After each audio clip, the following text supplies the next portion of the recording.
What's up, everybody? Team of the Week reveal is here.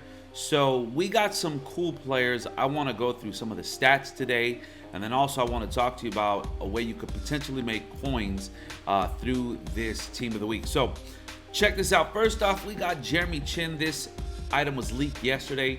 Pretty good card. This is a card that I think is going to rival Cam Chancellor and a few other safeties.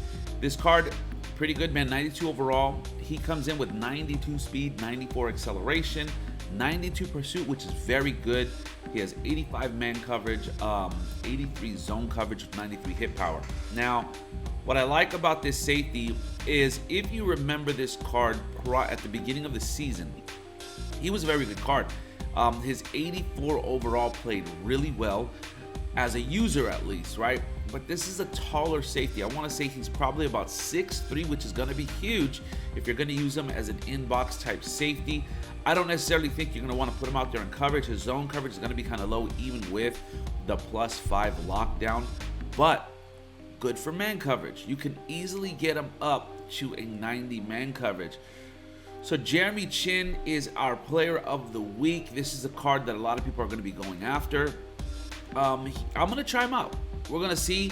I think that being 6'3" bodes well, right, for him.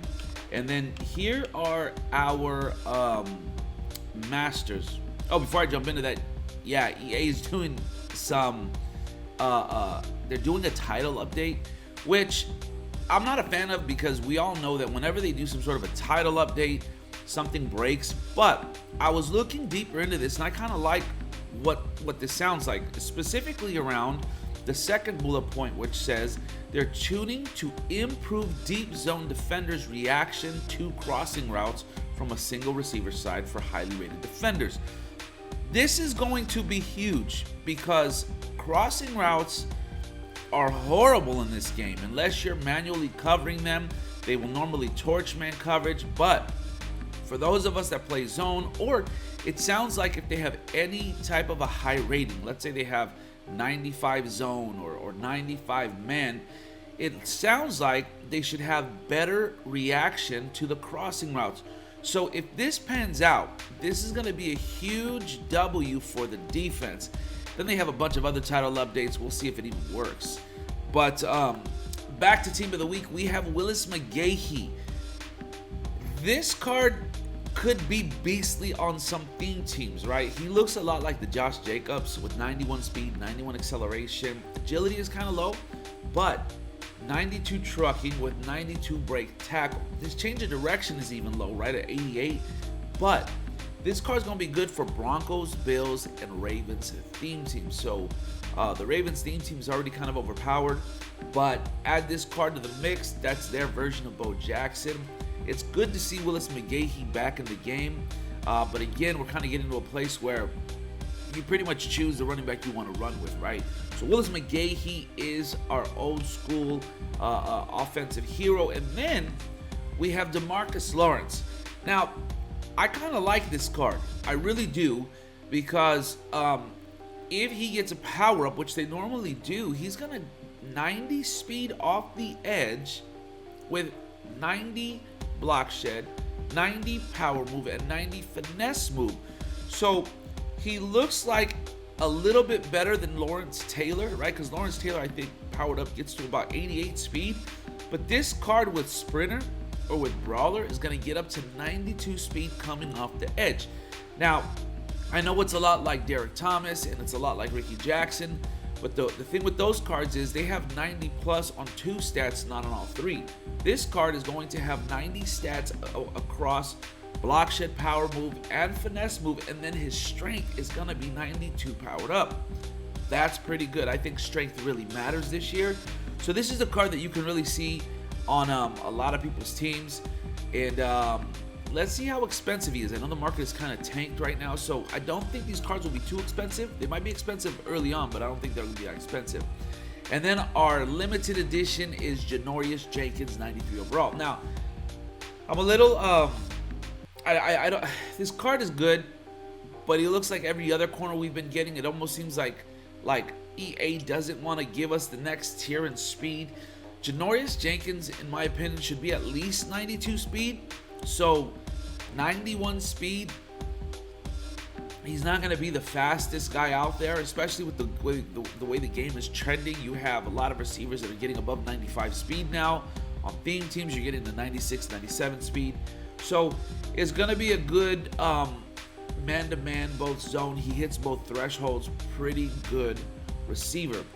And then you have Antonio Gibson. Now, this was a card we were all hoping would get the player of the week, specifically because he's a receiving back. But even this card at 89 is pretty good. 91 speed, 93 acceleration, 88 agility, which is a little low. Catching 82. That's pretty good, man. 89 change of direction. The good thing about this is his next card should probably be one of the better running backs in the game, specifically because receiving backs is what we want to use, right? Those that have a high route running, high catching. I look forward to when he gets his upgrade because he's playing well. He probably should have gotten the team of the week, in my opinion. I wish he would have got the hero, but this is going to be good for Ravens theme teams. And then you got Jimmy Ward. Both of these cards, I would say, they fall into the category of budget beasts, right? They're not top end, they're not at the bottom, they're somewhere in the middle.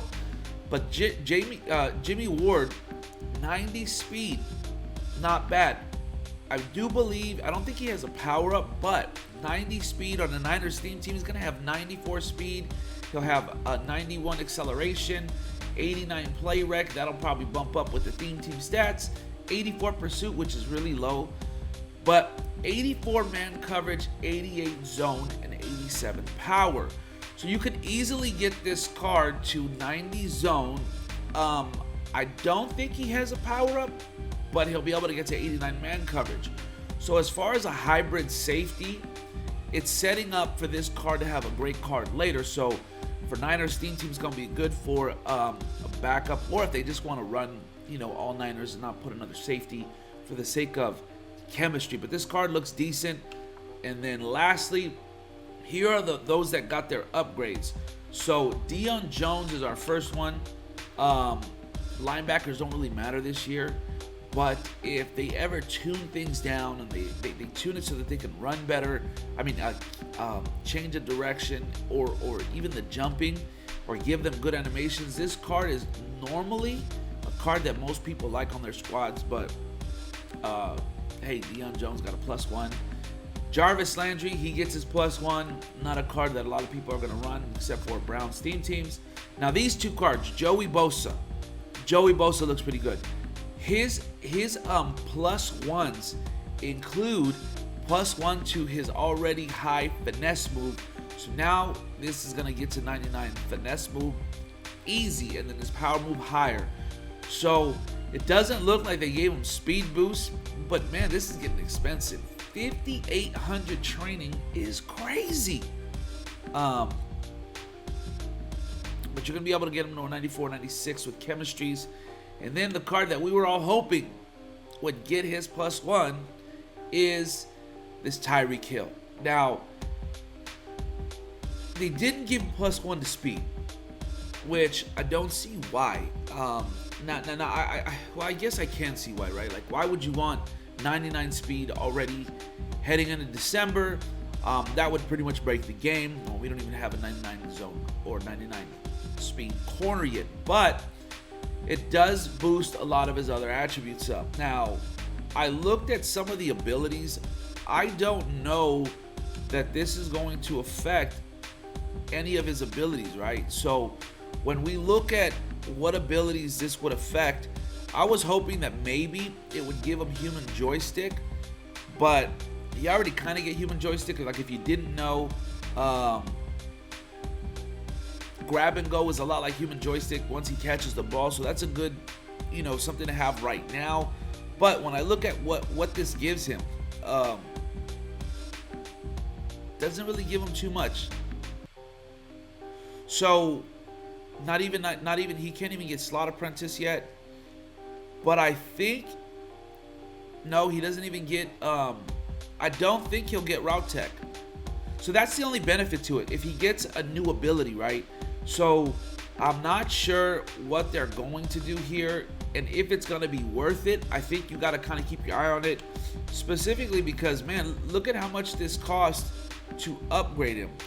It's going to cost you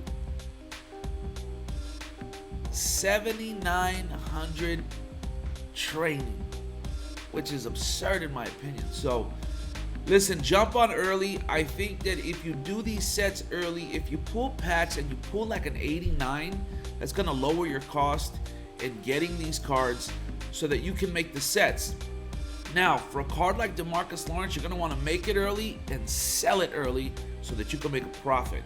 This is Team of the Week. We'll be back later. I want to talk to you later on about how to become a MUT millionaire. So that'll be our second video. I'll tell you about what I've been doing. And listen, stop listening to all the YouTubers that tell you insane coin making method. Make millions of coins, and then you jump into their video and they have about 200, 400,000. That makes no sense to me. But we're going to talk to you about how to make millions. Currently we're at 2.3 million, but with everything in our binder, we're probably at 5 million, 5.5 million. I'll tell you what I've been doing, so that'll be our second video. I hope you take this information, prepare for 11 o'clock. We will see you guys then. Please do me a favor, like and subscribe, leave me a comment. Until next time, this is E2 Times. Peace. We're out.